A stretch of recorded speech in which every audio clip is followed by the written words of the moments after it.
Hello. I was just listening to a video by Hillary Lane. Her channel is The Second Story. She is a commenter on writing. She's a writer, and she does some very excellent, intelligent, insightful work. She was doing a video called How Modern Schools Make Terrible Writers Deliberately. It goes back to uh, how horribly the whole word method of teaching language is compared to phonics, which teaches you the building blocks of language, which allows you to build and take apart words much more efficiently and ably. But she says the results are like over half of America has a reading level about third or fourth grade at best. Half of those are more kindergartenish. People can't really understand and articulate what they've read, don't organize thoughts very well, and it tracks. It's not new. This has been coming for a long time. But I remember Dr. Thomas Sowell, the economist, saying many years ago, the problem nowadays isn't just Johnny can't read, it's Johnny can't think. And Johnny doesn't even know what thinking is. Sowell's example was I ask a young person, what do you think? And they tell me, I feel. This is how I feel. No, he says, I don't care what you feel, I want to know what you think.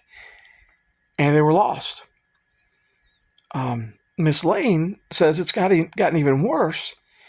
You try to ask a young person what they think, and they go to their phones and see what ChatGPT says, or an influencer, or some aggregate influencer like Rotten Tomatoes if you're asking about a movie. But this, again, tracks with something I discovered 20 years ago. I hate electronic communication. When you're talking to someone in person, you can deal with this. You can deal with misunderstanding. You can teach and explain when you need to explain what you're talking about. You can ask questions that draw out piece by piece, what they are thinking or feeling, or what information that they have to say. And that's much better. Electronic communications, again, tracking with just what she said, people don't respond to what you say. They respond to their own emotional reaction to what you've said. So they hear what you say or read what you said. They have an emotional response to it, their feelings, and they respond to that. So all your well thought out arguments and impeccable logic are out the window.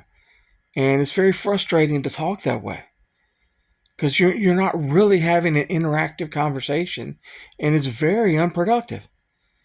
That's why I try to do most of my talking in person. I've done 20 years of evangelism and jail ministry, all very close contact, talking with people, and it's been wonderful. But I stay away from electronic communications, and this is partly why.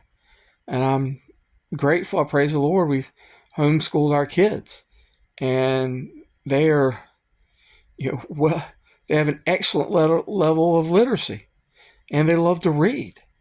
And we taught them using the phonics game, and it worked very well for all three of them. Thank you for listening.